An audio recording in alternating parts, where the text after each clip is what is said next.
I did everything my best friend asked for her wedding, but when I cut my hair for health reasons, she kicked me out of the bridal party and said I was disrespecting her vision. My best friend is getting married this June and I am one of the bridesmaids. Her bridesmaid trip is set for the end of May in Chicago. We will be driving there and it's over 4 days. However, I don't want to attend the trip anymore. We have booked the Airbnb, which was $176 per person, and I paid my portion. Her demands from us for a wedding have gotten out of hand. Her wedding is over 3 days and we have 3 different bridesmaids' dresses which have cost me $700 and it cost $200 to get them altered. Makeup for the weekend is $225 per person and I haven't even gotten my shoes or jewelry. Not to mention she is requiring us to have certain hairstyles which would require hair extensions which would cost me at least $200. Financially, this is becoming too much for me. I know I agreed to be her bridesmaid and I will fulfill my duties during the wedding. However, going to Chicago and spending all that money is something I am no longer willing or able to do. I won't be asking back my portion of the Airbnb because that was my contribution I made willingly. I have yet to tell her that I won't be going to Chicago, but am I the jerk for not going? Up until now I have attended and participated in every way as a bridesmaid and been there when she needs me, but the trip is too much. OP makes a new post, 4 months later. Am I wrong for taking my friend to court after she kicked me out of the bridal party for cutting my hair? For my friend's 3-day wedding, I had to buy 3 different dresses, including alterations, and specific shoes which totaled over $700. She also wanted specific hairstyles for each day. Unfortunately, starting in March my hair started to deteriorate.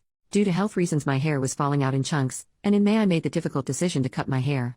I told the bride about my decision 2 weeks before the wedding and she didn't say anything bad.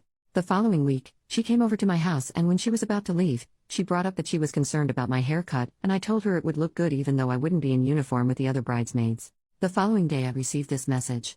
After our recent conversations, I'd like to remind you of my boundaries. I've been very accommodating and graceful, but I can't allow you to disrespect me. As you know, my wedding has been something I've dreamt of for many years. Husband, and I have invested a lot of money into the video and photos of this day, and as we reflect on this day and the further we want to see our vision reflected in the memories. Since I asked each of you to be bridesmaids in 2019, I've been very clearly and very communicative in my request. The timing of your decision to cut your hair and not income in advance is very upsetting to me. I would have felt respected if you had communicated with me more than a week prior to the wedding, so we could have worked together to find a collaborative solution. Your inconsistencies have concerned me, and while I sympathize with your health concerns, I'm not willing to compromise my vision to accommodate you or anyone else, when you have informed me in advance and we could have found a better solution. Since this is something you can no longer fully commit to, I need you to please step down from participating in my wedding. This was 3 days before the wedding. I immediately sent her and her husband an invoice asking them to reimburse me for the dresses and shoes. Keeping in mind that one of the dresses is still in her possession even though I paid for it, neither of them replied, and so I decided to take it to court. I was told I was inconsistent and selfish after I spent the past 2 weeks helping her plan the wedding shower. I worked with another bridesmaid to surprise her with a bridal shower after our bachelorette trip had to be cancelled. I spent hours helping her out with wedding details. When she asked me to help her tone up before the wedding, I sent her a personalized workout program and even went with her to the gym to show her the ropes. When I agreed to be her bridesmaid, I was more than willing to oblige with what she asked, even if at times it was a lot of time and money. So am I the jerk for taking her to court because she kicked me out for cutting my hair? Relevant comments. Commenter, since when is cutting your own hair crossing someone's boundaries? Feels like she wants her bridesmaids to be carbon copies of each other. This girl is going to be a real pickle for her husband. Gonna suck to be him. Good luck on the lawsuit. Make sure you add up everything you've spent towards this wedding. OP, she's definitely a handful.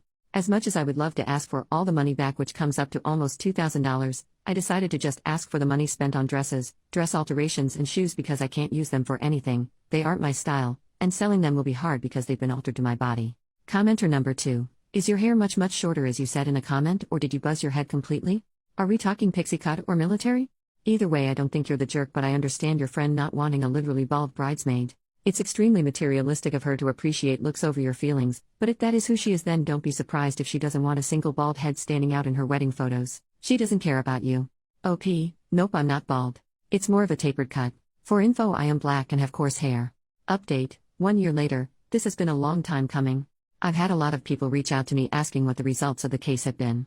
Unfortunately, I could no longer post comments on my previous post as well. I figured I would wait until everything was done to update everyone all at once. In December 2021, I got the notification that a court date had been set for February 7, 2022. It would be virtual, and since it's small claims, we would represent ourselves. I began gathering my evidence and created a virtual file which I shared with the court in her 7 days before the hearing. On the day, she did show up. We were given the chance to settle, but that was unsuccessful. When we returned to the hearing, I found out she also had made a virtual file with her evidence but never shared it with me. The court then made her share it, and what a surprise I had. She had copied my entire format for presenting evidence. Keep in mind that this is a format I created. She didn't even have the decency or brain cells to make something up herself. The hearing proceeded and we were both given a chance to share our side. I won't go into the details of it, but it took probably 10 to 15 minutes. In my state, they do not give you the verdict right away, and it can take up to 90 days. And so, I waited, and waited, and waited.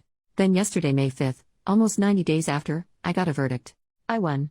She has been ordered to pay me the total of $808.94 for the dresses and shoes. I have to return 2 dresses and shoes I have to her. The verdict goes into effect May 30th. I don't see her appealing it, or fingers crossed she doesn't. All in all, I am very happy with the outcome and so ready to close this chapter. Thank you to everyone who has been so invested in this with me. I hope this was the season finale you were looking forward to. P.S. My hair and health are doing much better. My 3 bald spots are growing again. I couldn't be happier.